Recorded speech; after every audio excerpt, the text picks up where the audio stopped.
Bienvenue à tous à Radha-Kripa-Rouen. Aujourd'hui, nous allons partager une très belle histoire. C'est l'histoire de la boîte au trésor du cœur de Srimati Radharani, qui a été révélée à travers le livre de Vishwanath Chakravarti Thakur, qui s'intitule Prema Samputa. Et aujourd'hui, je dois vous avouer, j'ai tellement honte de me présenter devant vous, mais en même temps, je me sens tellement fortuné de pouvoir vous partager cette histoire.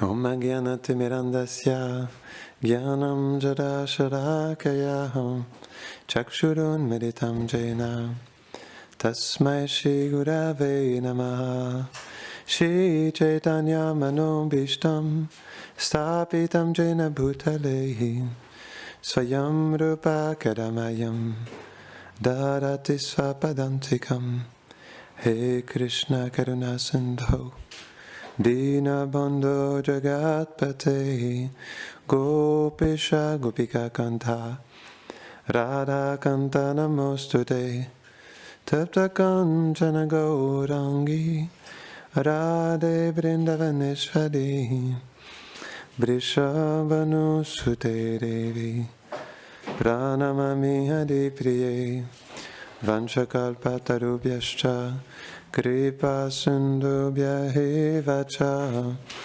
Patitanam Pavanebhyo Vaishnavebhyo Namo Namaha Jaya Shri Krishna Chaitanya Prabhu Nityananda Shri Advaita Gadadhara Shri Vasadi Gaura Bhakta Vrinda Hare Krishna Krishna Krishna Hare Hare Hare Rama Rama Rama Hare Hare Namaham Vishnu Padaya Krishna Prasthaya Bhutare Srimate Bhaktivedanta Swami Nityanamine Namaste Saraswati Devi Gauravani Pracharine Nirvashesha Shunnavadi Pashtatyare Shatarine. Bonjour.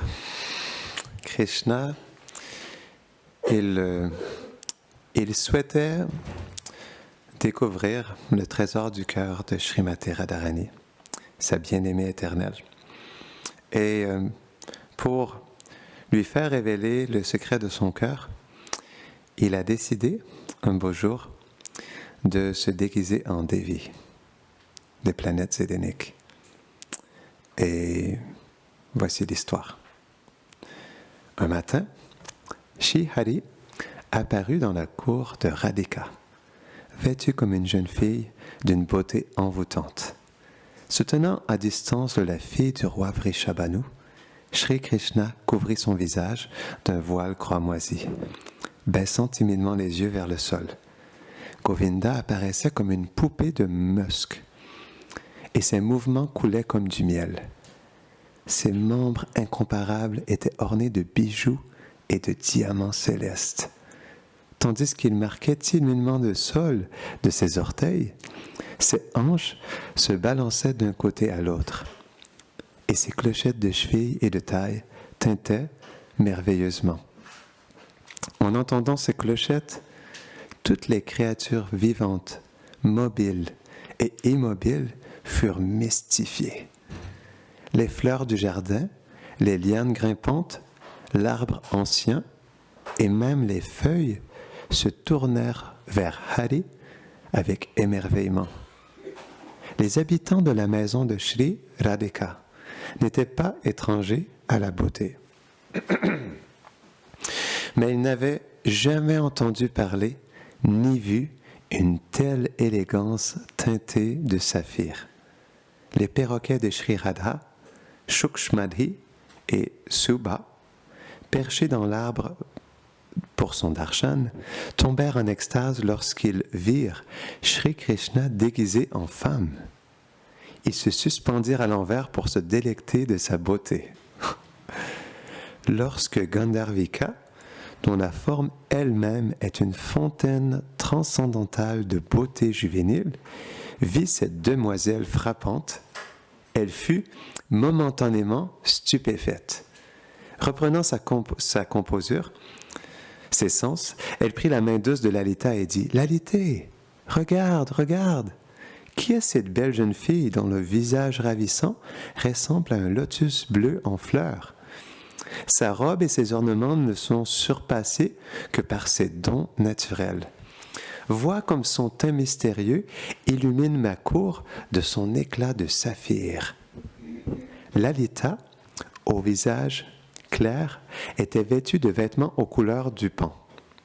Son teint éclatant ressemblait au Gorochana. Elle se méfiait de cette étrangère envoûtante. Prenant la main de Vishaka, Lalita s'avança devant le Krishna déguisé et dit « Ô toi, à la taille fine, qui es-tu? D'où viens-tu? Dans quel but es-tu venu ici? S'il te plaît, sois gentille et satisfais notre curiosité, ainsi que celle de nos amis. » Krishna, sous les traits d'une envoûtante jeune fille, regarda l'ourlet de la jupe parsemée d'étoiles de Vishaka, mais il resta silencieux. Les deux gopis se regardèrent avec appréhension. Envoûtée par cette beauté silencieuse, Radhika s'approcha de ses amis d'un air pensif. Se déplaçant comme une biche timide, elle parla avec la voix la plus douce possible. « Sundari, qui es-tu? L'éclat bleu nuageux de tes membres a enchanté mon esprit. J'ai conclu que tu dois être une déesse. Sinon, comment une telle beauté exquise pourrait-elle se trouver à marcher sur la terre? » Sri Krishna déplaça son regard vers les pieds de lotus de Radhika, mais ne dit toujours rien. Intrigués par leur nouvel ami, les Sakis échangèrent des regards perplexes. Qui était cette invitée inattendue? Pourquoi était-elle si résolue dans son vœu de silence? Les feuilles se tournèrent vers les fleurs en entendant une réponse, mais les fleurs restèrent en transe, absorbées par la scène qui se dévoilait devant leurs yeux. Radhika demanda « Oh, sobre inconnu, si ma maison est vraiment ta destination, veuille satisfaire notre curiosité et te présenter. Ô jeune fille aux yeux baissés, sachant que nous sommes tes amis intimes, pourquoi être timide en notre compagnie? » Bien que rassuré par les mots aimables de Sri Radha et les sourires bienveillants des Sakis, Sri Krishna, déguisé en jeune fille, poussa seulement un profond soupir de tristesse. Les gopis levèrent les sourcils et se regardèrent avec étonnement. Puis, Govinda ajusta de nouveau son voile et se détourna artistiquement de Gauri. Si l'acharya du drame Bharata Muni avait été présent, il aurait loué la performance parfaitement synchronisée de Sri Krishna et ses gestes féminins incomparables. Sri Radhika était peinée de voir son invité si affligé. Révélant l'affection de son cœur, elle dit « Oh, belle jeune fille, je comprends qu'en raison d'une peine de cœur, tu es dans un état de détresse. Ô toi au visage de lotus, fais-moi entièrement confiance. Tu peux me parler de ton chagrin. Nous dissiperons certainement ta souffrance. Ce n'est qu'en révélant son esprit à ses amis intimes que l'on peut éteindre la douleur qui consume son cœur délicat. » Les servantes de Radhika virent l'invité nouvellement arrivé, excitées de contempler cette beauté mystérieuse. Elles apportèrent un asana pour leur maîtresse et un coussin brodé pour Sri Krishna. Bien que Govinda restât silencieux, il accepta gracieusement une place assise parmi les gopis. En voyant ses mouvements fluides et son comportement mystérieux, la curiosité de Radhika pour découvrir son identité augmenta. « Es-tu maintenant séparé de ton amant ?» demanda-t-elle. « Es-tu déçu de voir des défauts en lui? Ou as-tu peur de l'avoir offensé d'une manière ou d'une autre? Peut-être que tes ennemis ont colporté des commérages à ton sujet. Ont-ils révélé ton amour secret et brisé ton cœur innocent? Échangeant des regards avec Lalita, Radhika continua. Peut-être que ton mari n'est pas si grand, et par conséquent tu ne t'intéresses pas à lui. Oui, cela doit être ça. Déçu par ton mari, tu as été attiré par un autre homme rare. Pour cette indiscrétion, es-tu, comme moi, réprimandé par tes supérieurs avec des mots durs? Cela doit être la raison pour laquelle tu es si triste. Radhika continua à interroger son invitée silencieuse. Mais quelle était la cause de sa misère? Alors que Sri Radha parlait, Govinda savourait chaque mot comme une symphonie de nectar. Dans son cœur, il louait à plusieurs reprises sa puissance de dissimulation pour lui permettre de rester incognito en présence de l'astucieuse Lalita et de Radhika. À travers les vêtements de Sri Krishna, Radhika pouvait voir la silhouette de ses membres fins. Elle dit « Oh, toi la taille fine, est-ce que ta coépouse est devenue ivre d'une petite fortune? Aveuglée par l'orgueil, t'a-t-elle transpercé le cœur avec des mots durs? » Après une pause, Radha répondit à sa propre question. « Non, cela n'est pas possible. Ta beauté exclut toute possibilité d'avoir une coépouse. Et même si tu devais partager ton mari avec une autre, quelle coépouse pourrait rivaliser avec toi? » Le cœur de Sri Radhika tressaillait en présence de cette demoiselle silencieuse. Avec un sourire espiègle, elle dit « Allons, au visage de lune. De notre gourou Purnamasi, nous avons entendu l'histoire de l'incarnation de Mohini. Elle a enchanté le très sobre seigneur Shiva par sa beauté exquise. Es-tu cette même Mohini? Dis-le-moi. Quand le seigneur Shiva a été troublé par tes charmes, es-tu restée indifférente à lui? Étais-tu échappée de son emprise? Ô enchanteresse, si tu devais rencontrer Shri Hari, je suis sûr que par votre échange mutuel de regards, même ton cœur serait enchanté. » Les gopis ricanèrent doucement, appréciant la perspective de voir cette beauté ravissante par leur propre prananat. Je serais très amusé de vous voir vous enchanter mutuellement. Lorsque les mots agiles de Radharani pénétrèrent au plus profond de son cœur, Shri Krishna l'étreignit sous la forme du son transcendantal. Savourant cette rencontre intérieure et extérieure avec sa bien-aimée, des frissons parcoururent la peau de Govinda et ses poils se dressèrent. Tentant de dissimuler son état extatique en couvrant ses bras et ses épaules avec son voile, Hari ressemblait à un papillon noir entrant dans un cocon. Mal interprétant ses symptômes et ses intentions, Sri Radha demanda avec inquiétude « Oh, Saki, souffres-tu de quelque mal? As-tu une douleur à la poitrine, au dos ou à la tête? » Se tournant vers Vishaka, Radha désigna la maison et dit « Vishake, vite, apporte l'huile médicinale envoyée par mon père adoré. Cette huile est la forme liquide de son affection et guérit toutes sortes de maladies. Je vais frotter doucement la tête et le corps de cette belle jeune fille de mes propres mains. Alors ses douleurs et ses maux seront soulagés. » Vishaka se leva pour servir Sri Radhika, qui continua. « Après le massage à l'huile, je vais la baigner de la tête aux pieds avec de l'eau parfumée et tiède. Cela ravivera son visage joyeux et l'encouragera à nous parler. » Pendant que Vishaka entrait dans la maison, Gaurangi s'arrêta pour observer son invité des plus remarquables. Là, dans sa cour, se trouvait, à première vue, une nymphe céleste qui, après avoir été adressée avec les mots les plus doux, a fait un message de ses propres mains et couverte d'affection amicale, restait fidèle à son vœu de silence.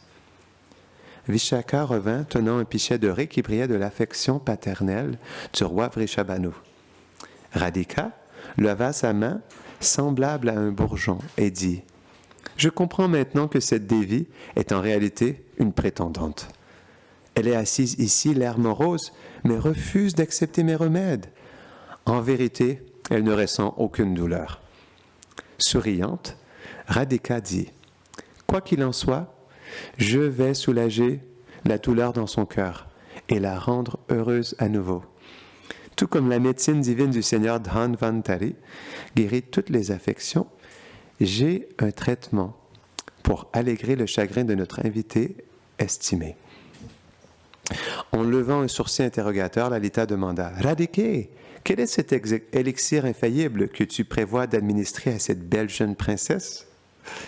Inclinant sa jolie tête et regardant ses amis avec malice, Radha parla dans un murmure exagéré. « Si je peux appliquer la thérapie des paumes de lotus de Sri Krishna sur le cœur de cette demoiselle timide, elle rira, parlera et criera immédiatement dans une joie extatique. Que puis-je dire de plus? Nous rirons toutes en voyant la brume de sa mélancolie se dissiper sous le soleil éclatant de Krishna.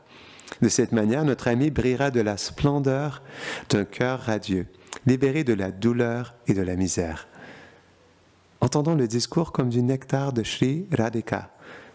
Un sourire incontrôlable apparut sur les lèvres parfumées de camphre de Sri Krishna.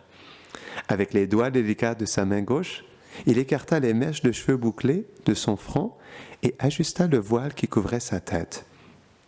Lentement, en levant sa tête baissée, il regarda timidement Lalita, Vishaka et enfin Sri Radhika.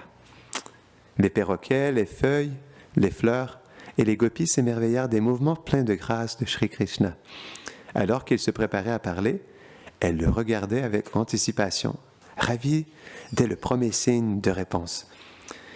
Sri Krishna parla délibérément, dans une voix soigneusement imitée, pleine de mots agréables et de douces intonations. Sri Radhika et ses sakis, comme l'oiseau Chakora, qui se délecte des rayons rafraîchissants de la lune, buvaient avidement la douche de nectar qui tombait de ses lèvres.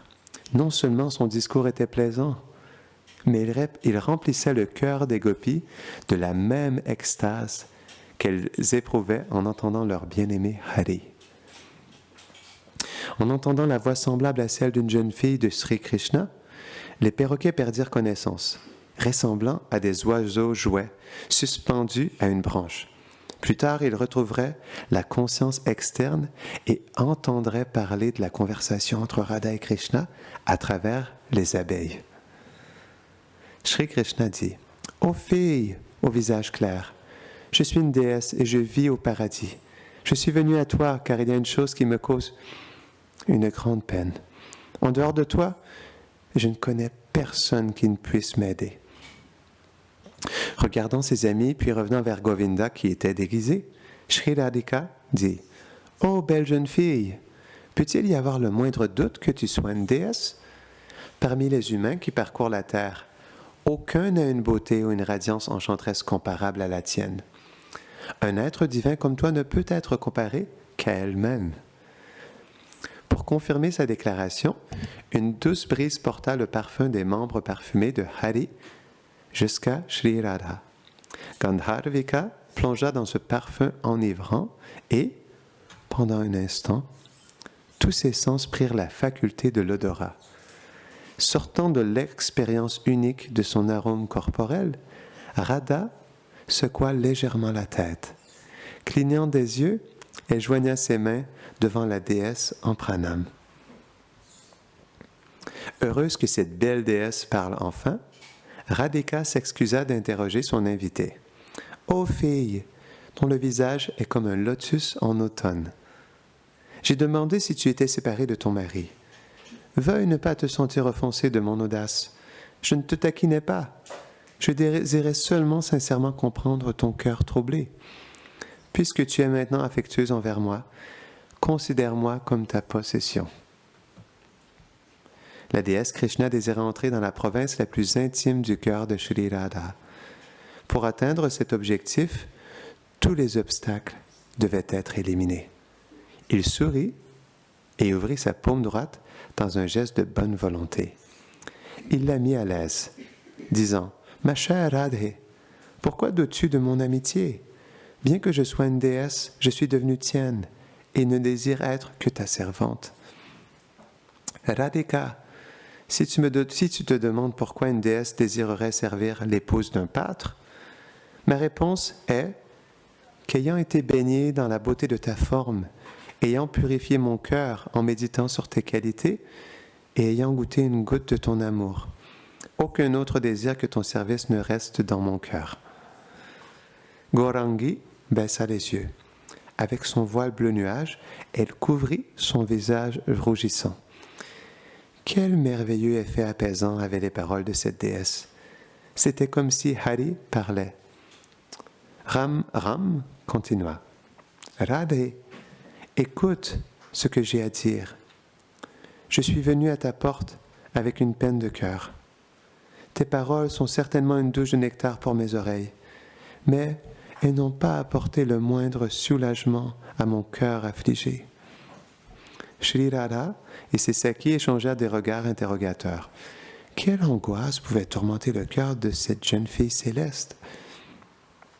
Comment quelqu'un qui buvait le nectar de l'immortalité pouvait-il souffrir? Par quel moyen une gopi pouvait-elle soulager l'anxiété d'une déesse? Radha écouta attentivement, son esprit curieux de comprendre de telles contradictions apparentes. Son visage désormais sobre et serein, Devi-rupa, Krishna dit « Oh Sakhi, la vibration de la flûte de Sri Krishna est bien connue de vous toutes, ici à Vrindavan. Jour et nuit, Bamshidhari ravit les vaches, les Sakhis, les aînés et les gopis par ses mélodies originales. Cependant, ce son ne se limite pas à Vraj. Il pénètre dans notre demeure céleste et provoque le chaos parmi les demoiselles chastes de Svarga. Le chant de cette flûte espiègle est comme un mélange de nectar et de poison. Les notes longues et prolongées de la Murali causent un bonheur qui ne peut être comparé qu'à verser du nectar sur sa tête. Mais en même temps, elles éveillent une douleur de séparation qui surpasse les effets toxiques d'une morsure de serpent. Comme s'il déposait une plainte, Sri Krishna continua. Quand le doux nectar de cette flûte entre dans leurs oreilles, les dévis ressentent une extase infinie et toujours croissante. Dans un tel état, les femmes du paradis redoutent même la pensée de leur mari. Tandis qu'elles flottent sur cet océan de bonheur, l'effet toxique de ce chant de la flûte réveille un désir insatiable d'étreindre Krishna. Cette fièvre amoureuse de la séparation augmente la température des corps des dévis, au point que leurs maris sont brûlés par leur toucher. Ils crient « Hélas, hélas, que t'est-il arrivé ?» et les relâchent immédiatement. Radha et ses amis riaient à l'idée de cette scène amusante.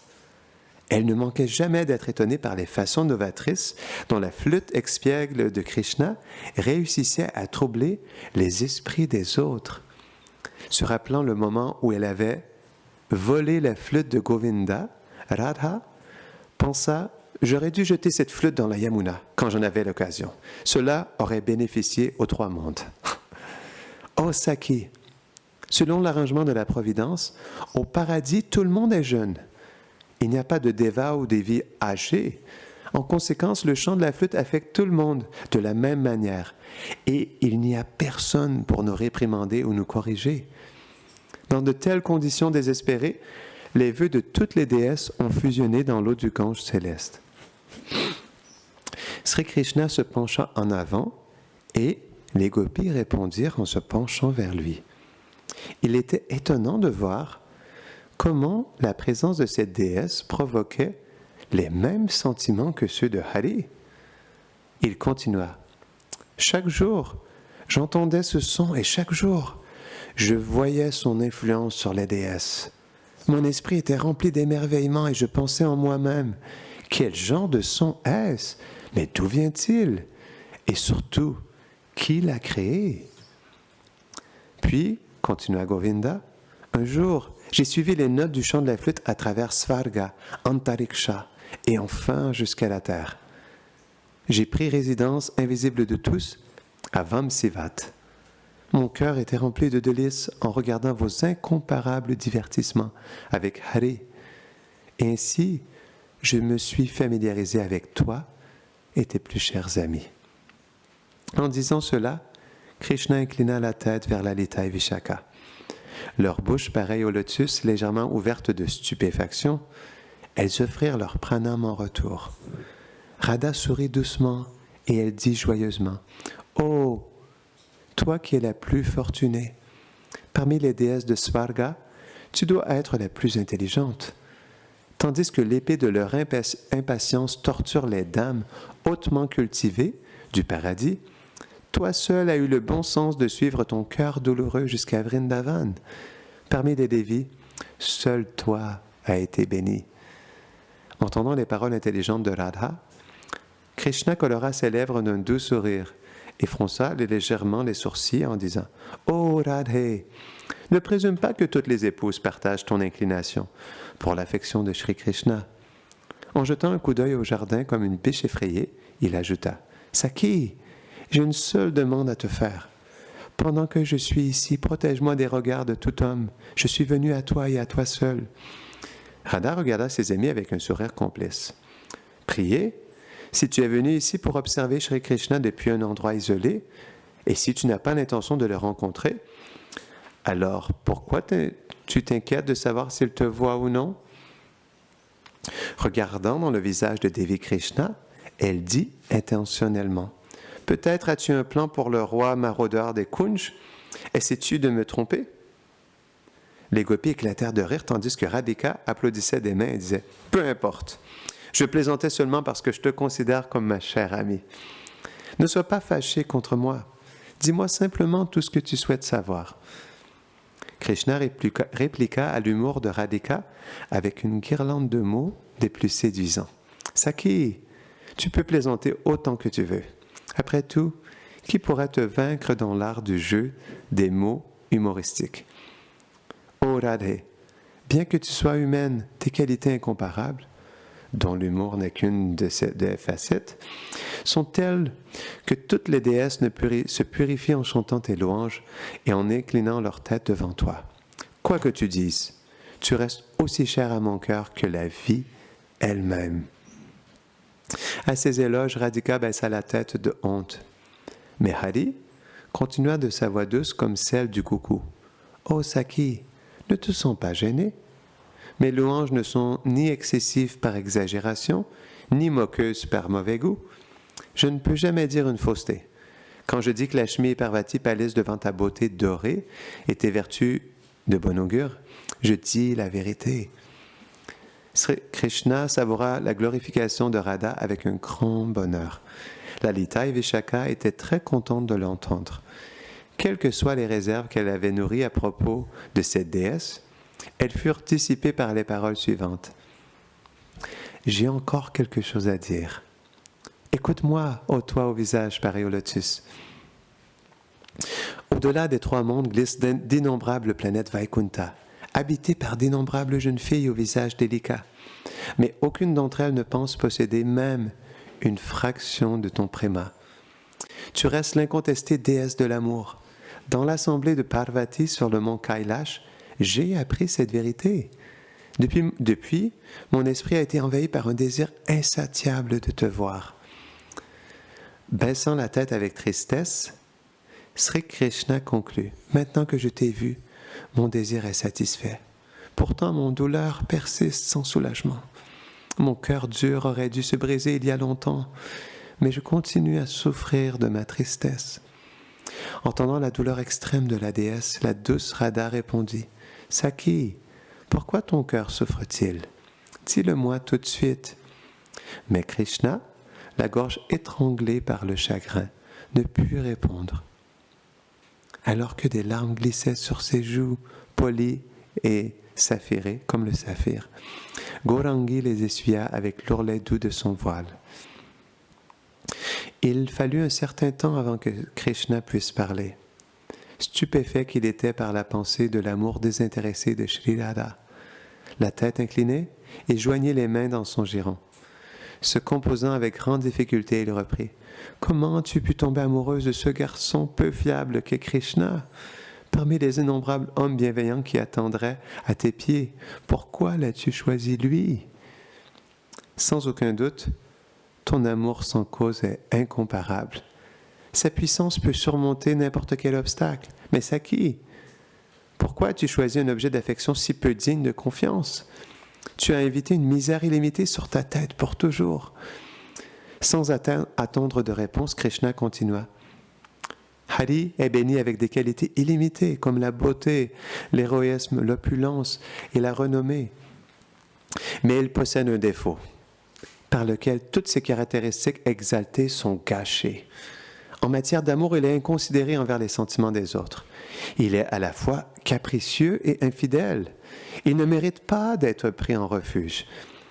Radha fut surprise par cette attaque verbale contre son bien-aimé. Ses yeux s'ouvrirent grands et elle se pencha légèrement en arrière, choquée par les paroles de Krishna. En revanche, Lalita Devi, qui critiquait les agissements de Govinda et qui protégeait sa Saki, était heureuse de les entendre. En me cachant Avam Sivata, mon cœur s'est brisé en voyant comment Gopal te montrait un amour si faux. Dans un kunj joliment décoré, invisible aux yeux indiscrets de la lune, il te montrait tant d'affection, amoureuse par ses manières soumises et son service sublime. Puis, il s'en alla brusquement vers une autre gopie, te laissant pleurer une rivière de larmes. Je ne pouvais pas en croire mes yeux. En t'entendant te lamenter, tes sakis, les oiseaux, les lianes et les fleurs se joignirent à toi en unisson. En te voyant pleurer, leurs larmes se mêlaient aux tiennes. Ô fille crédule, cette nuit-là, je pensais que les rives de la Yamuna déborderaient de votre tristesse combinée. Radha entrouvrit les lèvres pour parler, mais la déesse, déguisée, continua. Lors de la nuit propice du rassemblement de Shravan, Krishna a quitté toutes les gopis pour te montrer sa faveur spéciale. Puis, une fois de plus, après s'être lassé de cette diversion, il t'a soudainement abandonné sans préavis. J'étais choqué. Alors que je me déplaçais à travers le feuillage dense de Brindavan, observant tes jeux, j'étais consterné par tes lamentations bruyantes et ton évanouissement de misère.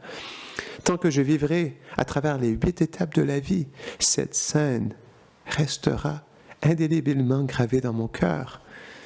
Une fois de plus, Radha désirait parler. Mais la déesse, maintenant animée, leva sa main délicate. En signe de protestation, elle leva sa main délicate en signe de protestation. « Ô célèbre fille, Yashashvini, je suis une déesse. La douleur et la souffrance n'ont jamais leur place dans mon cœur. Je suis venue dans ce monde pour le bonheur de te rencontrer, mais la lance de la sympathie pour ta situation m'a percé de manière inattendue. Je doute que je puisse jamais retirer cette lance de mon cœur. Écoute, Radhe, je me suis tellement attaché à toi que je ne peux jamais envisager de retourner au ciel. Mais ayant vu ta détresse, mon séjour sur terre ne fait qu'ajouter à ma misère. De cette manière, mon esprit vacille à chaque instant. Je ne peux pas retrouver mon calme. » Jetant un regard pitoyable au visage de Radhika, Krishna implora. « C'est pourquoi, après de nombreux jours, je suis venu révéler mon cœur. J'ai peur de Krishna. Si je peux parler franchement, il me semble qu'il est dépourvu de piété et de honte. Parcourt-il jamais le chemin de la compassion? Comment quelqu'un qui a tué une femme, Putana, dans son enfance, un veau, Vatsasura, dans sa jeunesse, et un taureau, Arishtasura, dans sa jeunesse, peut-il être considéré comme digne de confiance d'une manière quelconque? Ainsi conclut Krishna sa propre condamnation. Sous les traits d'une déesse, il pouvait maintenant observer la profondeur de l'amour de Sri Radhika. Si, après tant d'arguments et autant de critiques, son préma continuait sans faiblir, Radha serait à jamais glorifiée dans ce monde et au-delà. Pour défendre son amour et le caractère de son amant, Radhika devrait présenter une série stupéfiante d'arguments comme le nectar pour révéler les recoins de son cœur. Krishna anticipa ainsi l'effet rafraîchissant, le parfum délicieux et la douceur inégalée des paroles de Sri Radha. Gandharvika, qui contrôle Krishna par son arôme corporel, répondit « Oh, belle fille, tu sembles avoir la même puissance indescriptible que Shri Krishna. Bien que tu le critiques, mon esprit reste attaché à toi. Il en va de même pour lui.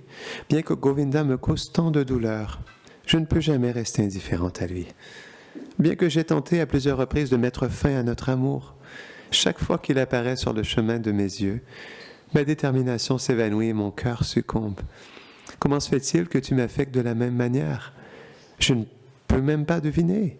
Écoute, Saki, si tu deviens mon amie la plus chère, si tu promets de ne jamais retourner au ciel, si tu restes toujours avec moi à Braj, je vais ouvrir la boîte de mon amour et te montrer ces excellents joyaux. À la lumière de ces joyaux, les ténèbres de tes doutes seront dissipées. À la condition que Devilupa Krishna reste à Braj, Shri Radhika s'était porté volontaire pour révéler les joyaux de son coffret d'amour. Les subtilités complexes de l'échange amoureux sont impossibles à comprendre par les mots seuls. On a besoin d'un contact cœur à cœur avec quelqu'un qui a ressenti le préma pour connaître les gloires de l'amour de Shri Radha, un amour qui reste toujours éclatant malgré tant de chagrin. Krishna répondit, « Hélas, Radhe, après tout ce temps, ne me fais-tu pas confiance? Tu as dit que si je devenais ta plus chère amie, tu révélerais ton coffret d'amour. Mais je suis ton éternelle servante. Je t'en prie, accorde-moi ta faveur et soulage la douleur dans mon cœur. Je fais vœu, au nom du Seigneur Vishnu, je n'ai d'autre refuge que toi. » Le cœur de Shri Krishna parlait. Comment pourrait-il être heureux?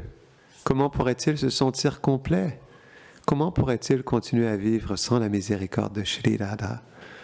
Pourrait-il avoir un autre refuge que celle qui est l'incarnation de l'amour? Sentant le poids de ces paroles, Vabhanu Nandini décida de révéler son cœur. Offrant respect à l'amour, qui lie éternellement son âme à Krishna, Radhika dit, « Saki, si tu veux entendre parler du préma, alors écoute. Le préma est si grand que même les érudits des Védas ne peuvent pas le comprendre, sans parler des autres qui prétendent le connaître. Celui qui tente d'instruire une personne curieuse en mesurant le préma ou en le comparant à autre chose n'a pas réussi à comprendre préma. Celui qui entend un tel enseignant est trompé. Un tel échange n'est que tromperie, car le préma disparaît devant le discernement et l'indiscernement. » Entendant ces paroles de sagesse ultime, Lalita et Vishaka se sourirent mutuellement. Elles étaient ravies que les secrets les plus intimes de Shri Radha soient révélés par ses propres lèvres. Mais cet amour au cœur pur, dont l'esprit est imprégné d'attachement affectueux, libre de toute séparation, siège seul sur le trône de l'amour naturel. Si tu demandes « Quel est le symptôme d'un tel amour ?» Saki, je répondrai « L'amour est cet attachement dans lequel chaque acte de l'amoureux est entièrement dédié au bonheur de l'être aimé. » Shri Hari savoura le nectar des paroles de Radhika à travers ses oreilles. Qui d'autre que elle était qualifiée pour décrire la constitution de l'amour? Le préma est suprêmement autosuffisant et indépendant. Il se connaît lui-même par lui-même. Il n'a donc besoin d'aucun autre agent pour sa subsistance ou son alimentation. L'effort même pour le comprendre annonce son absence du cœur. Un tel travail futile ne peut jamais forcer le préma à apparaître. La tendre jeune fille du préma fuit à toute tentative, qu'elle soit linguistique, rationnelle, philosophique ou autre, de la définir. À moins que le préma ne soit dans le cœur, en alimentant l'esprit et le sens par son influence, tout effort pour le comprendre est futile. Les seules considérations qui nourrissent préma sont « qu'est-ce qui plaira à mon bien-aimé ?» et « qu'est-ce qui déplaira à mon bien-aimé ?» À la question « si le préma est au-delà de la compréhension, alors comment Radha peut-elle le décrire correctement ?» Krishna répondit dans son esprit « elle est préma personnifiée. » Et sa dissertation sur le préma n'est que la révélation de son propre être. Ainsi, qui d'autre que préma peut parler adéquatement du préma? Radha continua. les misères de ce monde résultant du bonheur présent et futur, des affaires familiales, des intrigues politiques, des douleurs corporelles et de l'amour non réciproque, semblent aussi insurmontables que le mont Sumeru. Elles sont cependant conquises sans effort par le préma suprêmement puissant. Comme un lion se nourrit d'éléphants, le préma élimine tous les obstacles sur son chemin, seulement pour être nourri par ces mêmes obstacles.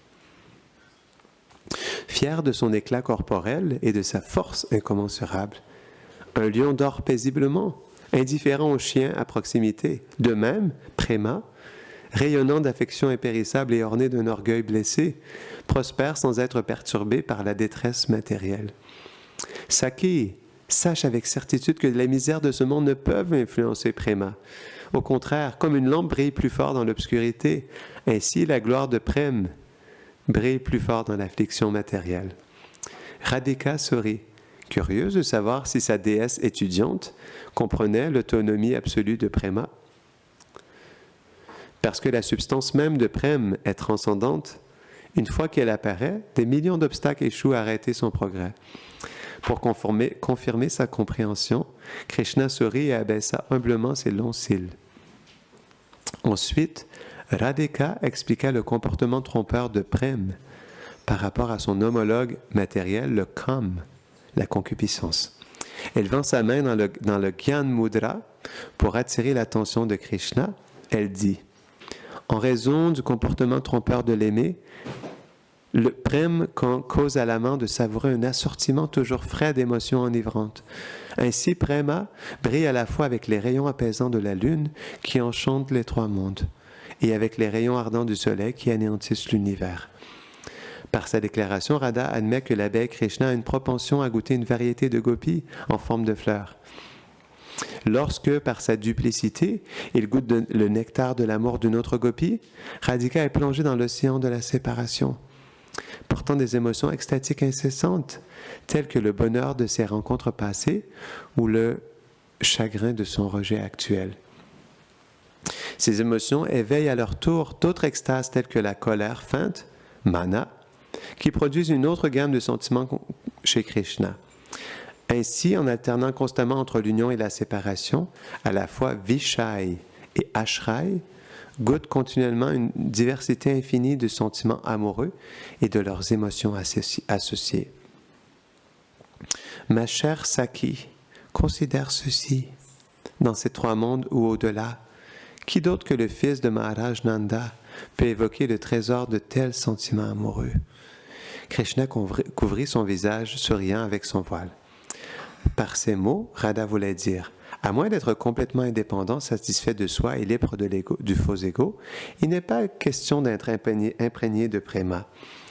Mais où trouver une telle personne? Les expansions de Krishna comme Narayan et le Seigneur de Dwarka sont toujours conscients de leur divinité et pleinement engagés dans la protection des principes religieux. Leurs Purush avatars et les demi-dieux comme le Seigneur Brahma sont occupés par les affaires de l'univers. Et les êtres humains sont tous sous le contrôle du karma, de Maya, du temps et de leurs sens. Dans le monde matériel et transcendantal, qui d'autre que le prince insouciant de Braj est autonome, nonchalant et complètement dégagé de toute attache? Qui d'autre que la gardienne des vaches de Nanda, absorbé par l'amour, a complètement abandonné son identité en tant que divinité? Tandis que Nanda Maharaj s'occupe des devoirs de son royaume, qui d'autre que Govinda est libre de se promener çà et là, absorbé dans ses jeux d'amour auto-inventés? En tenant compte de tout cela, il est indéniable que Sri Krishna est cet amant éminent et l'objet parfait d'amour. Radhika continua: et qui d'autre que les gopis aux yeux de biche de Vraj peuvent parfaitement répondre à l'amour de Krishna, le savourant et le comprenant selon leur qualification. Comme Hari est l'objet parfait de Prem, les gopis sont ces réceptacles pleinement qualifiés. Pour le plaisir de Sri Hari, les dévis de Vraj abandonnent tout, y compris le bonheur de jouir de son amour. De cette manière, leur préma est unique. Par conséquent, Sri Radha les a mentionnés comme les seuls homologues de Krishna dans ses affaires amoureuses. Radha continua: parfois, le préma apparaît sous les traits de la concupiscence, et sous cette forme donne à Govinda un bonheur illimité. À l'inverse, La concupiscence ressemble parfois à préma, mais une telle prétention ne rend jamais mon bien-aimé heureux. Les ignorants confondent préma avec kam, ou kam avec préma. Mais Sri Krishna, la pierre précieuse de la ruse, n'est jamais trompé par une telle prétention. Déguisé en déesse, Sri Krishna hocha la tête en signe d'accord. Il est contrôlé uniquement par l'affection exempte du moindre soupçon de désir personnel. Le préma est facilement confondu avec la concupiscence. Par exemple, quand une gopie séduisante soupire, « Je suis consumé par le feu de la séparation. Ramenez-moi rapidement auprès de mon bien-aimé. » Vous devriez savoir qu'elle est dépourvue de concupiscence, car elle ne désire que le bonheur de Krishna. Bien qu'apparemment lubrique, cette fille est ornée des ornements de préma. Une douce brise apporta le parfum des fleurs de Ketaka en fleurs dans la cour. Le son des vaches mugissantes se fit entendre au loin. Rassurée que personne n'était à portée de voix, Radhika plongea encore plus profondément dans ses enseignements sur l'amour. Après avoir introduit le sujet de préma, je vais maintenant vous parler de l'amour de Krishna. À cela, Hari se rapprocha, désireux d'entendre ce qu'elle allait dire. Krishna est un océan d'amour, une mine de qualité semblable à des joyaux. Il est très attrayant pour les jeunes filles, les jeunes gopis de Braj. Dans les échanges d'amour, il a également montré des symptômes de concupiscence comme la tromperie, la taquinerie et la malice. Mais vous devez savoir que ces traits sont inspirés par préma. Privés de préma, les efforts résolus de centaines et des milliers des plus belles filles échouent à satisfaire les désirs de Krishna.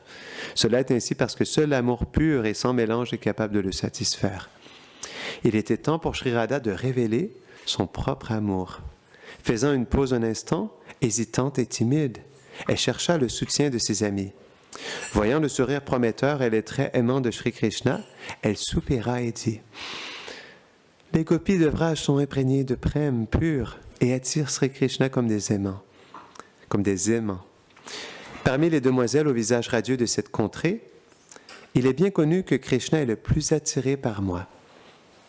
Cela est sûrement vrai, car Govinda considère mon amour comme aussi grand comme le mont Sumeru.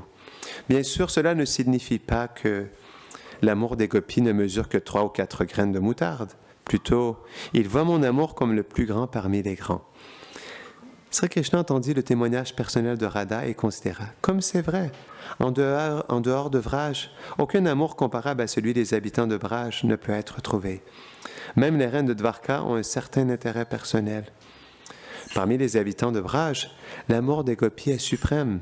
Et parmi de nombreux groupes de gopis, seuls les disciples de Sri Radha approchent le sommet du Mahabhav. Mais c'est Sri Radha seule, la source de prème, en qui le Mahabhav atteint sa limite suprême. Qui peut la comparer? Personne.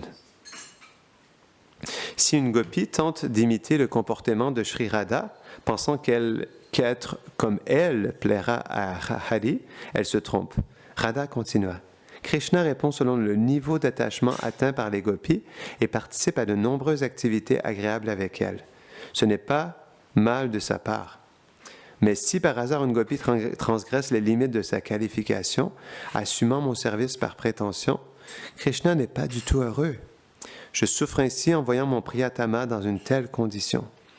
Malgré les apparences, l'amour de Shyamasundar pour Radha est aussi unique que son amour pour lui. À l'œil non averti, il peut sembler qu'il aime une autre gopi de manière égale, voire même qu'il la favorise. Mais Radhika connaît les secrets non divulgués du cœur de Hari, les véritables motifs sous-jacents à chacun de ses gestes. L'amour de Krishna est pour moi sans égal. S'il ne se présente pas au lieu de rencontre convenu, je sais qu'il n'est pas en faute. Un obstacle imprévu a dû se dresser sur son chemin. Bien que son esprit soit toujours fixé sur moi, si une belle gopi bloque son chemin, il se sent obligé de lui rendre son amour. C'est sa magnanimité, alors qu'il profite de l'atmosphère romantique du Kunj de Vraj avec elle. Govinda ne se sent pas heureux. Au contraire, il brûle dans le feu de la forêt de la misère causée par l'anticipation de mon chagrin imminent. Et moi, attendant dans un kunj décoré, je me lamente pitoyablement pour la détresse de mon amoureux. Mon chagrin amplifié en pensant que ma robe, mes ornements, ma forme et le temps passé à les arranger étaient tous pour rien. Je désirais son plaisir et n'ai réussi qu'à le chagriner. Pour ces raisons, je pleure une rivière de larmes qui peigne le sol avec du kajal et du kumkum. Oh Saki, tu m'as vu pleurer. Que faut-il dire de plus? Krishna se souvient des incidents où il a dû affronter la colère de Radhika sans atteindre son objectif nocturne. Elle a continué. Puis à l'aube, Krishna apparaît humblement, me couronnant de doux mots et me vénérant de sourires timides. À ce moment-là, je lui dis avec colère, « Va vers cette autre fille et amuse-toi avec elle. » C'est aussi pour son plaisir. Ma colère n'est qu'un affichage d'amour. Je voulais lui donner un océan de bonheur et il a passé la nuit dans un petit étang. Peu importe ce que je dis ou fais, je ne veux que sa satisfaction. Regardant Devi Krishna, Radhika a dit avec emphase, « Saki, voici la façon d'aimer les gopis à Vraj. En résidant ici, essayez de comprendre la nature sans précédent et transcendante de notre amour passionné, Anuraga. » Parlant ici, Radhika décrivit sa colère face à la déloyauté de Krishna. Quel que soit le mécontentement qu'elle a montré, sous quelque forme que ce mécontentement ait pris, elle ne faisait que manifester son préma. Comme Hari, je déguise aussi mon préma et montre ma luxure en disant « Ô trompeur, comment as-tu pu me quitter pour une autre fille ?» Comme si j'étais angoissé par mes sens non satisfaits. À son tour, Shyam affiche sa concupiscence en se tenant devant moi, marqué de signes d'une autre gopie, et avoue sa faute. Bien que la concupiscence ne puisse jamais l'attirer, en faisant semblant d'être plein de désir, Krishna et les gopis couvrent leur préma, l'assaisonnant de tromperie, de ruse et de malice. Pourquoi?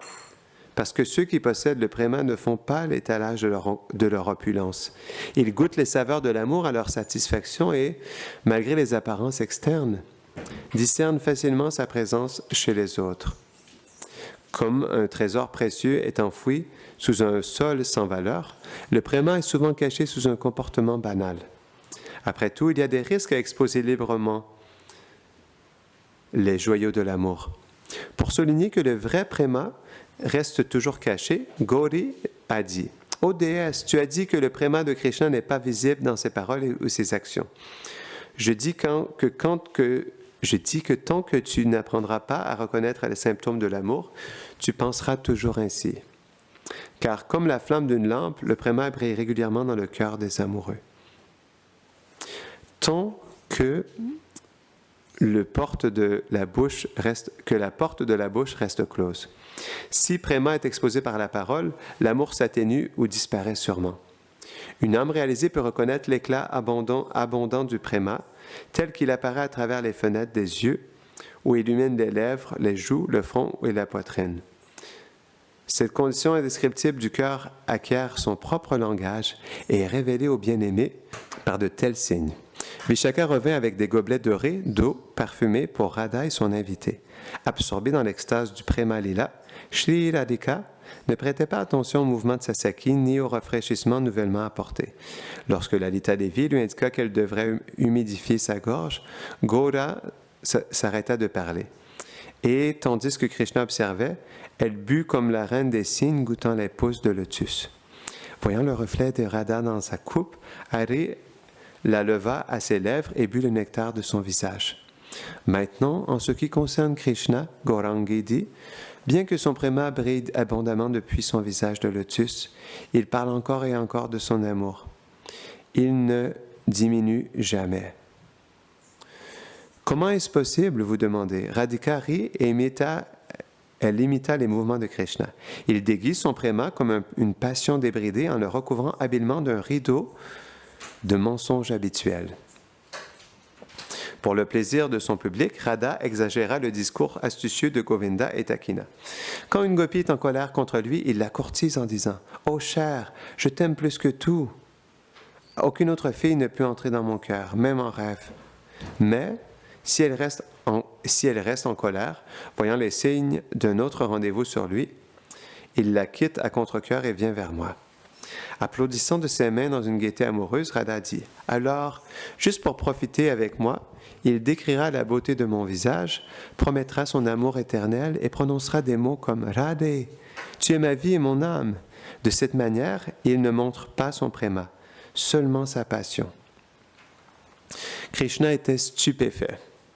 L'émerveillement, l'admiration et l'incrédulité ornaient son visage divin. Comment Radha pouvait-elle comprendre chaque dessein derrière ces divertissements? Comment pouvait-elle connaître la tromperie masquant son vrai préma? C'était simplement incroyable. Gaurangi avait répondu aux premières accusations de la déesse, selon lesquelles son bien-aimé Krishna était insensible à l'amour et uniquement intéressé à satisfaire ses sens. Avant de décrire le sens intérieur du Rasa Lila, elle avait laissé entendre comment les gopis révélaient leur préma. Contrairement à Hari, les gopis révèlent leur préma seulement lorsque le feu brûlant de la séparation a réduit l'océan de leur gravité à une petite cuillère. À ce moment-là, elles dévoilent leur amour en chantant des chansons comme « Oh, bien-aimé, tes pieds de lotus sont si doux que nous les plaçons délicatement sur nos poitrines, craignant que tes pieds ne soient blessés.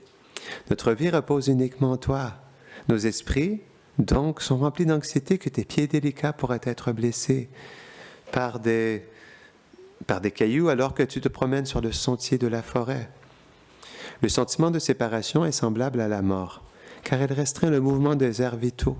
Cependant, la séparation ne peut diminuer la puissance de l'amour, car la lampe de préma continue de briller, brillamment nourrie par l'huile de l'affection profonde. Voyant la lèvre inférieure de la déesse s'ouvrir dans l'émerveillement, Radhika a répondu méticuleusement aux accusations que la déesse avait portées contre son amant, en dévoilant le mystère du départ de Krishna pendant la danse rasa. Abandonnant les gopis, Madan Mohan m'a amené à travers les jardins de la forêt. Puis, sans raison apparente, m'a soudainement laissé aussi. Saki, je ne peux jamais prendre offense à son comportement, aussi étrange soit-il, car le prince de Vraj est un océan de préma et me considère avec la plus haute estime. Écoute alors que je dévoile le secret de ce lit-là. Cette nuit-là, Krishna m'a installé sur le trône de joyaux d'une fortune inégalée et m'a décoré de nombreuses fleurs semblables à des joyaux. Nous avons erré de forêt en forêt, absorbés l'un par l'autre, son esprit bien éloigné des autres belles filles. Alors j'ai pensé que c'est malheureux que mes Sakis ne puissent pas être ici pour participer à ce grand festival de béatitude. Au lieu de savourer l'association de Hari, elles doivent brûler dans le feu terrible de la séparation. Je me demande ce qu'elles font maintenant. Que dois-je faire? Si nous devions nous asseoir un instant, mes chers amis, qui doivent nous chercher follement dans tous les recoins de cette forêt, nous trouveraient inévitablement. Pensant ainsi, j'ai dit à Krishna, « Oh bien-aimé, je ne peux pas marcher plus loin. S'il te plaît, asseyons-nous et reposons-nous un instant. » Mon Krishna est la perle de la cour des artistes astucieux et un connaisseur incomparable du rasa. Il a immédiatement compris mon esprit. Prenant conseil de son cœur, il a rapidement trouvé un moyen rapide de satisfaire ses désirs. Vanamala a pensé. Si Radha et moi continuons à errer à travers les bosquets de Braj, son cœur sera agité par la détresse de ses Sakis, et nous ne pourrons pas goûter au bonheur de l'amour. Ces gopis, nous voyant comme la source de leur malheur, nourriront des sentiments inappropriés envers ma bien-aimée. Mais lorsqu'elles approcheront Radha, tombée au sol dans l'agonie, les gopis seront brûlés par les flammes intenses de sa séparation avec moi. Elles réaliseront instantanément que leur amour est comme la flamme d'une mèche insignifiante en présence de l'incendie de son préma. De cette manière, la fausse fierté des gopis sera purifiée et dans l'amour pour moi, elles s'uniront. Abandonnant toute jalousie, elles se réjouiront lorsque Radhika prendra le rôle de ma principale compagne en tant que gopi centrale au milieu de la danse rasa. Radha a fait un clin d'œil à Lalita.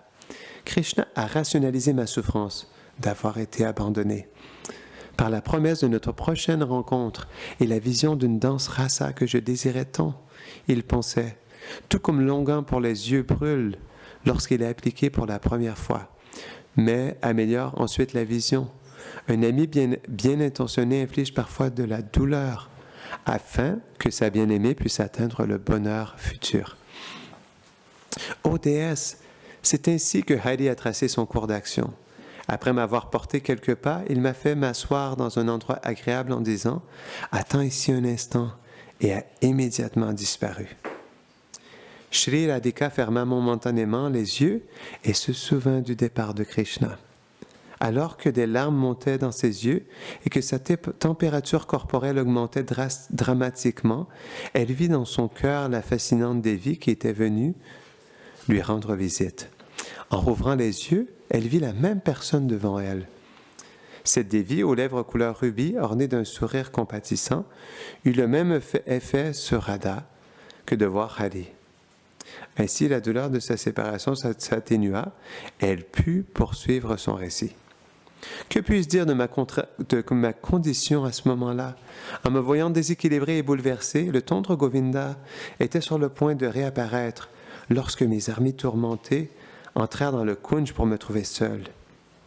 Elles furent d'autant plus affligées par ma situation pitoyable et me consacrèrent toute leur intention pour me consoler. Radhika esquissa un sourire d'appréciation à Lalita puis à Vishaka. Ayant conclu l'explication de la disparition de Sri Krishna et de la souffrance qui en résultait, Sri Radha aborda la dernière préoccupation de la déesse, à savoir ces meurtres impies de femmes et de vaches.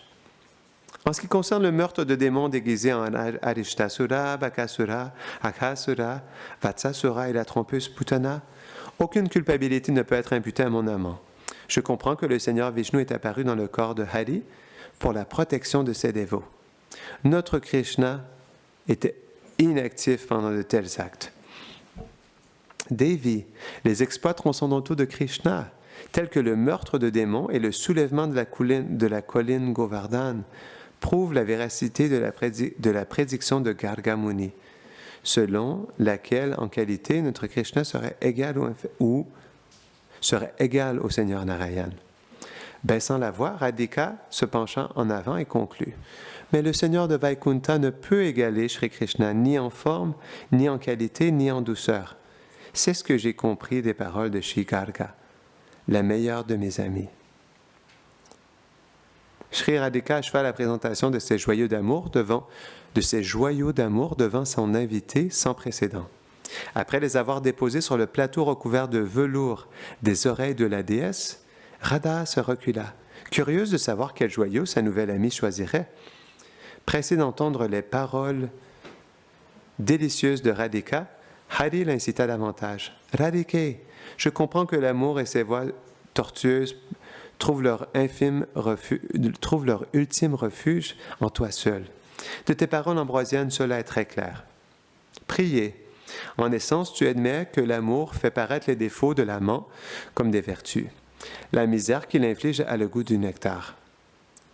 Sa plus légère peine est une malédiction atroce. La bien-aimée incapable de quitter son corps.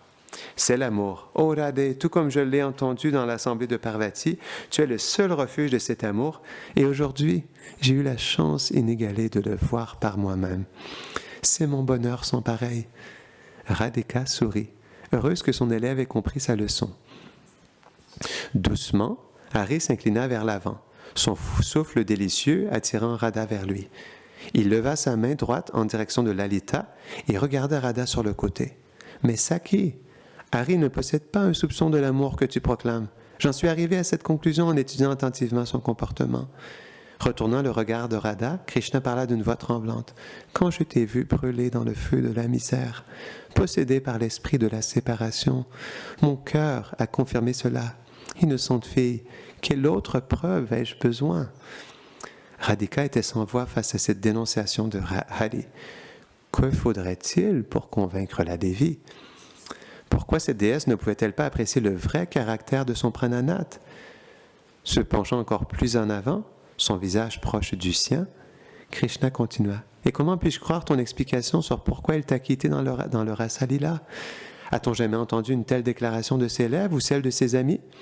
Et même si tu l'avais entendue de leur part, Radhe, Comment pourrais-tu citer comme preuve le témoignage de compagnons qui n'ont jamais été connus pour dire un mot de vérité dans toute leur vie? Radhika vit sa disciple impatiente de plonger dans son trésor d'amour. Cette déesse rusée désirait entendre des preuves pour soutenir son affirmation selon laquelle Krishna est un amoureux fidèle et au cœur pur.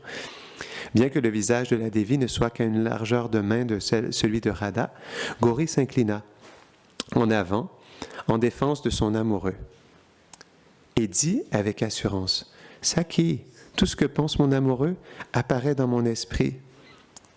En même temps, je sais exactement ce qu'il pense. » Krishna demanda, « Radhe, es-tu si doué dans les écritures de l'Achyuta Yoga que tu peux entrer dans l'esprit et le corps des autres? » Radhika répondit, « Étant une déesse, tu es toujours désireuse d'apprendre l'Achyuta Yoga.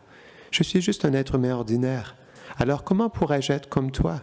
Si tu as foi en mes paroles, je t'expliquerai comment je connais l'esprit de mon amoureux. Sinon, pourquoi devrais-je gaspiller mes mots? » Krishna dit, « Oh Radhe, si tu peux me convaincre logiquement, en présentant des preuves solides à l'appui de tes affirmations, pourquoi ne te croirais-je pas? Je ne doute pas que ton amoureux soit un océan de charme, mais ton assertion selon laquelle il est aimant et affectueux est une perception subjective qui t'appartient. » Shri Radhika pouffa de rire. « Devi, tu dois être une experte en humour paradoxal. D'abord, tu m'acceptes comme une voyante capable d'entrer dans l'esprit d'un autre, puis tu remets en question ma capacité de connaître l'esprit de mon amant. » Krishna répondit, « Radhe, quand Krishna t'a abandonné dans la forêt, pourquoi pleurais-tu si fort? Si tu avais compris son cœur, tu aurais dû te réjouir de ses intentions. » Shri Radhika répondit, « Devi, tu dis la vérité. Cependant, tu dois reconnaître l'effet de la séparation de Shri Krishna, qui entraîne une perte de discernement et une incapacité à penser clairement. Cette nuit-là, j'ai été plongé dans un tourbillon de perplexité. Privé de mes facultés complètes, je ne pouvais que pleurer ma perte. » Sri Krishna leva les sourcils en appréciant le témoignage de Radha. « Gandharviki, j'accepte maintenant que tu connaisses son esprit, mais convainc-moi qu'il connaît le tien. » Ravi que la Devi puisse apprécier ses ornements les plus précieux, Shri Radha décora son invité avec son collier d'amour. « Saki, tu demandes si Sri Krishna connaît mon esprit? Parce que tu me contrôles avec ton amour, je vais maintenant dévoiler ce secret devant toi. » L'arbre sous lequel Radha et ses amis étaient assis s'inclina pour mieux entendre son discours divin. Excité, Sri Krishna dit, « Radhe, parce que l'amour a fondu ton cœur, j'ose poser une telle question. Pardonne-moi mon impudence. Puisque j'ai le désir de connaître les mystères du préma, révèle-moi tout ça sans rien cacher. » Radhika répondit, « Dans le monde des hommes, l'expression « ils sont un » est simplement une métaphore romantique. Mais Hari et moi sommes vraiment une seule âme. Il n'y a jamais la moindre possibilité de séparation entre nous. Pour cette raison, nous savons exactement ce qui est dans le cœur et l'esprit de l'autre. Devi, crois-moi quand je dis que nous sommes une seule âme, une âme qui est un océan de rasa variés, sur laquelle est enfilée la vie de deux corps, le mien et le sien. Nous sommes comme un beau lac dans lequel, à partir du même pédoncule, fleurissent un lotus bleu et doré, un même bulbe. Comme une lampe à deux mèches détruit les ténèbres des deux côtés, bien que nous soyons une seule âme, nous détruisons les ténèbres de nos amis avec nos deux corps. Ô déesse, quand le vent de la séparation semble éteindre la lampe de notre amour, nos amis la protègent habilement et, en organisant nos rencontres, lui donnent une nouvelle vie. Parlant à voix basse, à peine audible, Radhika conclut. « Ô douce, aujourd'hui j'ai ouvert le coffret à bijoux de mon cœur et vidé son contenu. Contemple simplement les rares joyaux et mystérieux qu'il renferme. Dissipe les ténèbres de tes doutes en les gardant toujours dans ton cœur et ne les montre jamais à personne. » Le nectar du Prema Rasa avait progressivement ranimé les perroquets de Radha, qui avaient perdu connaissance et pendaient à l'envers dans l'arbre de la cour. Reprenant leur perchoir droit, ils observaient la déesse céleste faire sa dernière demande au Prema Guru, Shri Radha. Ses mains d'une suprême finesse pliées sur son cœur et sa tête légèrement inclinée, Devi Krishna dit avec une grande soumission, « Saki, tout ce que vous avez dit doit être vrai, sans l'ombre d'un doute. Néanmoins, mon esprit trompeur est très impatient de mettre vos paroles à l'épreuve.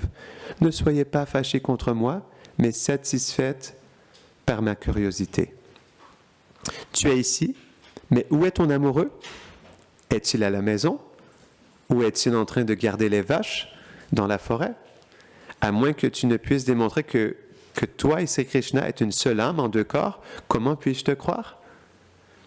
Radhika sourit joyeusement et releva le défi de la déesse. Hari continua. « Oh belle, si je peux voir directement comment toi et Krishna pensez simultanément les mêmes pensées, tu gagneras ma confiance irrévocable. » Se penchant légèrement sur son siège, Sri Krishna dit « Ton amoureux est-il loin ou proche? Peux-tu l'amener ici juste en le rappelant? Si tu le peux, je serai convaincu de ton union avec lui. » Après avoir profondément réfléchi à la demande de la déesse, Radhika décida d'invoquer la présence de son amoureux. Amusé par ce tournant des événements, Lalita et Vishaka échangèrent des regards, impatients de voir ce que Gandharvika ferait ensuite. Krishna continua. « Saki, la main du destin et la nature du préma vous empêcheront sûrement d'appeler Krishna à volonté. Si tes aînés sont à proximité ou si un démon apparaît, malgré votre souvenir mutuel, il ne peut pas être possible de vous unir. De telles restrictions sont raisonnables et n'ébranleront pas ma foi. Radhe, parce que le destin vous a placé dans le tourbillon de ce foyer. Dans des circonstances normales, tu ne pourras pas demander à Krishna de venir ici. La présence de tes aînés causerait une gêne incommensurable. Tu franchirais donc des montagnes de difficultés pour entreprendre des voyages nocturnes dans la forêt. Tu franchis donc des montagnes de difficultés pour entreprendre des voyages nocturnes dans la forêt, pour rencontrer ton bien-aimé. Je comprends cela que trop bien. Ayant entendu tes leçons sur le préma, je sais aussi que tu ne feras jamais apparaître Sri Krishna pour ta propre satisfaction. Ton amour est trop désintéressé et non motivé pour de telles poursuites triviales. Cette vérité, je l'ai réalisée uniquement par ta grâce. Mais Saki, ayant dit tout cela, j'ai encore une humble requête. Ô fille aux yeux inquiets, ô bien-aimé de Krishna, écoute s'il te plaît ma soumission. Tes aînés sont maintenant absents et ne reviendront pas bientôt. Pour dissiper les dernières traces de mon doute, rappelle-toi Krishna maintenant et fais-nous plaisir par sa présence. Radha regarda le visage exquis de la déesse, dont les yeux pareils au lotus étaient pleins de larmes, dont le teint était comme un nuage de pluie, dont les lèvres étaient rouges comme le fruit de bimba, dont les joues étaient rougies d'excitation. Ses boucles d'oreilles en diamant lançaient de petits arcs-en-ciel sur ses joues, et ses dents de blanc comme les perles projetaient des faisceaux de lumière sur Radha. Qui était cet être divin qui faisait battre son cœur ainsi? Comment cette fille l'inspirait-elle à ouvrir les lieux les plus intimes de son cœur? Comment cette beauté pouvait-elle supplier pour invoquer les présences physiques de son bien-aimé? Par quel pouvoir cette déesse pouvait-elle défier son préma sacré? Radha pensa, c'est vraiment un jour très mystérieux. Baissant sa belle tête en signe d'approbation, Radhika invoqua son Dieu vénérable, le Dieu du soleil. Pliant ses mains, assumant la gravité d'un dévot, elle pria. Ô chef éminent des dieux, s'il te plaît, ne me ridiculise pas. Je suis incapable de répondre à cette demande. Mon amour restera à jamais embarrassé. Ô mon Dieu vénéré, ô lumineux, ô accomplisseur de tous les désirs, ô ami des lotus et des copies semblables aux lotus comme moi, ô témoin de la vérité et du mensonge, si Gandharvika et Giridhari sont vraiment une seule âme, fais apparaître Giridhari devant moi pour faire plaisir à mes amis. La fille du roi Vrishabhanu ferma les yeux et médita sur son amant à la peau sombre. Alors qu'elle était plongée dans une transe mystique, Radhika semblait être une yogini, parfaite, ses sens complètement maîtrisés, sa forme enveloppée de silence. Contemplant cette merveille, les sakis, les perroquets et les fleurs retinrent leur souffle, émerveillés de voir une telle détermination chez la chérie de Vrindavan, la chair de Vrindavan. Le front de Sri Radha brillait de la sueur en gouttes de diamant de son labeur mystique. Sa peau lisse rayonnait d'une exceptionnelle lueur dorée. De larges larmes roulaient depuis le coin de ses yeux fermés. Ses lèvres rouges safran frémissaient d'extase. La tête et le dos droit, sa tresse ornée tombait le long de son dos comme une cascade de pensées sacrées. Sa gorge bordée de coquillages tremblait de ses mantras silencieux. Tout le corps de Radha était habité par les extases de l'amour, car elle avait dédié tout son être à invoquer son bien-aimé. Dépassé par la démonstration innocente d'affection de Radha, Krishna ne put plus se retenir. Saisissant cette opportunité en or, il se leva silencieusement de son siège et, plaçant un doigt sur ses lèvres, abandonnant habilement sa tenue céleste et ses ornements. Lalita et Vishaka furent stupéfaits d'incrédulité en voyant le prince des Gopas s'approcher de Sri Radha. Avant qu'il ne puisse parler, il sourit et les séduisit par les gestes rusés de ses sourcils. Voyant ce revirement soudain, les perroquets hypersensibles furent submergés d'extase et s'évanouirent à nouveau. Ayant fait de Lalita et Vishaka des alliés dans sa cause trompeuse, Sri Krishna étreignit Radha et l'embrassa tendrement encore et encore. Au toucher de son amant, la peau de Radhika fut parsemée de frissons et les larmes de bonheur lavèrent le kajal de ses yeux. Dans sa méditation, Radha nageait dans un océan de bonheur, car elle savait que Govinda était arrivé. Ouvrant lentement les yeux, Radhika se confirma à elle-même l'apparition de Krishna. Alors qu'il la tenait affectueusement, elle ressemblait à un éclair embrassé, étreint par des nuages nouvellement arrivés. Shri Radha était la plus grande yogini, car cet être suprême que les grands sages cherchaient au fond de leur cœur s'agenouillait désormais soumis devant elle. Alors que Radha revenait progressivement à la conscience extérieure, elle feignit la surprise en voyant Krishna. Et se libérant de son étreinte, elle couvrit son visage pareil au lotus. Lalita l'attaqua vigoureusement, disant « Oh, toi, vif coquin, que fais-tu ici? Comment as-tu mystérieusement réussi à apparaître sans franchir le seuil? » Radha regarda autour d'elle pour évaluer la situation. Les fleurs, les feuilles et les soleils acquiescèrent en soutien à Lalita. Pointant du doigt la porte fermée, Lalita dit « Vaurien, seuls, oh petit coquin, seules les jeunes filles chastes sont autorisées à entrer dans ces lieux. Les hommes sont strictement interdits. Même le dieu du vent attend dehors la permission de caresser les fleurs et les feuilles de cette cour. Puisque tu as si hardiment réussi à entrer, nous te considérons comme le chef des créatures audacieuses. » Se levant et posant ses mains sur ses hanches pleines de grâce, Lalita proclama « Bien que Radhika soit protégée par des sakis comme moi, tu es impudemment entré juste au moment où elle s'apprêtait à adorer le soleil. N'as-tu donc aucune honte? » Elle venait de terminer son bain rituel et était fraîchement habillée et ornée. Alors qu'elle était assise sur le siège sacré du culte, tu es apparu et de ton toucher, tu l'as forcée à te contaminer, elle dont les vertus sont louées par les dames du ciel. Secouant l'index de sa main droite, Lalita bouillonnait avec espièglerie. « N'as-tu pas peur du dieu du soleil, la divinité qui règne sur la lumière? As-tu abandonné la pratique de la religion et nos traditions sociales bien établies? Hari, il semble que tu n'as aucune crainte de l'opinion publique. Tu as adopté les manières d'un voyou. Honte à toi, honte à toi, honte à toi. » Alors que Radhika tournait son visage perplexe de Sasaki vers Govinda, Lalita sourit et lui fit signe d'un langage équivoque. « Oh Madhava, aujourd'hui, la déesse de la fortune doit certainement te sourire. La dame de cette maison, Jatila, et son maître, Abhimanyu, sont partis pour des lieux inconnus. Seules nous, les filles impuissantes, restons ici, protégées par la force inégalée de notre chasteté. Ô joyau de Vraj parmi les libertins, peut-être que tu n'as vraiment rien à craindre aujourd'hui. » Krishna feignit la surprise et l'indignation. « Pourquoi m'accusez-vous? Je jouais innocemment dans la cour de ma mère quand soudainement j'ai pensé à Radha. Et la prochaine chose que je savais, je me tenais ici. Il semblait que je n'étais qu'un jouet entre les mains d'un être céleste qui s'amusait à faire des bêtises. Et en plus de cela, tu veux me réprimander? Lalita est vraiment... » Entendant les mots « être céleste », Radhika se tourna vers son ami et dit « Lalita, mais où est cette déesse maintenant? A-t-elle maintenant obtenu la preuve qu'elle désirait ardemment? » Lalita répondit « Radhe, quand elle a vu ta rencontre avec Sri Krishna, cette déesse a été libérée du doute, son cœur s'est rempli de bonheur. Elle est entrée dans les chambres intérieures et continue de savourer les secrets du préma. » Krishna dit « Que se passe-t-il ici? De quelle déesse parlez-vous? Quelqu'un pourrait-il me la présenter? » Lalita resta silencieuse. En plissant les yeux et feignant une colère vertueuse, Krishna dit « Lalita, c'est comme tu l'as dit. Aujourd'hui, le destin a vraiment souri sur moi. En peu de temps, depuis mon arrivée, j'ai découvert votre conspiration effrontée. Et pour couronner le tout, vous avez l'audace de me traiter de sans honte, sans scrupule. » Tirant des flèches de ses sourcils arqués, Krishna dit « Oui, je comprends tout maintenant. Une déesse parfaite est entrée dans cette maison Et en la satisfaisant, vous avez acquis un mantra spécial. En récitant cette incantation divine, vous avez réussi à m'influencer, moi, qui suis par ailleurs au-delà de tous les charmes mystiques.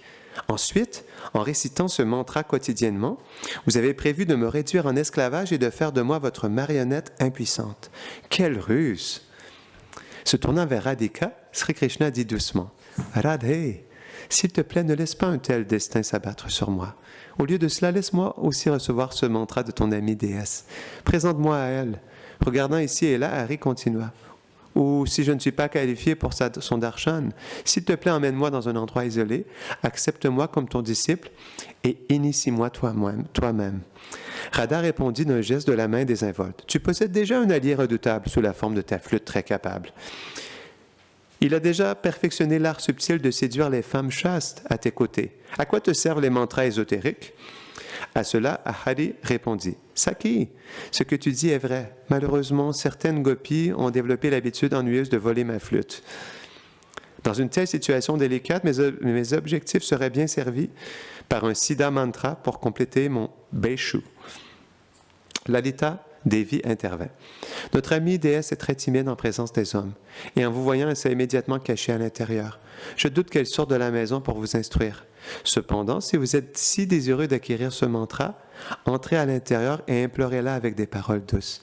Si elle est miséricordieuse, elle pourrait exaucer vos désirs. » Acceptant le conseil de Lalita, Krishna sourit à Radha et, sans un mot, entra promptement dans la maison. Radhika s'exclama. « Saki Lalita, dites-moi la vérité, que se passe-t-il? Je doute du déroulement de ces événements. » Lalita dissimula son sourire et dit, « Radhe, pourquoi vous t'inquiétez?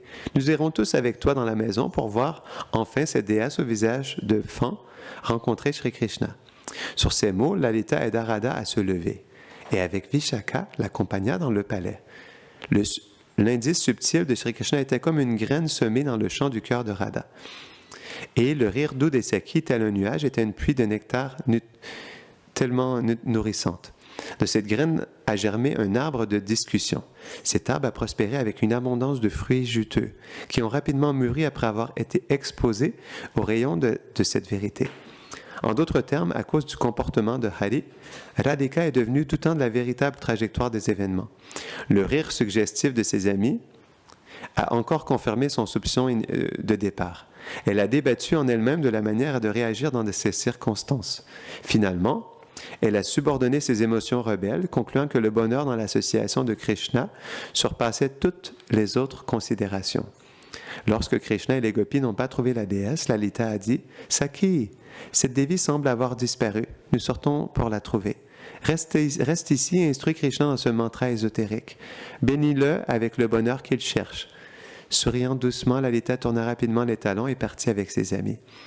Ainsi se déroula le coffret du bijou de l'amour de Radheshyam, en retirant son contenu un par un. Ils se sont mutuellement décorés de leurs jeux enjoués et ont nagé dans la beauté de l'autre jusqu'à ce que leur cœur soit comblé. Ces saints qui se parent de ces jeux, en les entendant, en les récitant et en s'en souvenant, battent facilement le dieu du désir. Ils atteignent la demeure ultime de Radha et Krishna. Shukadev Goswami a parlé de cette même vérité à la conclusion de sa description du Rasa Lila. Celui qui entend fidèlement parler des relations entre le Seigneur Krishna et les gopis dans la danse du Rasa Lila et celui qui décrit ces activités atteignent le stade de la perfection du service dévotionnel et perd simultanément les désirs matériels et sensuels. Jai Shri Prema Samputa Ki, Jai Shri Vishwanath Chakravarti Thakur Ki, Jai Shri Radha Krishna Ki, Jai Nitai Gaura Premanande.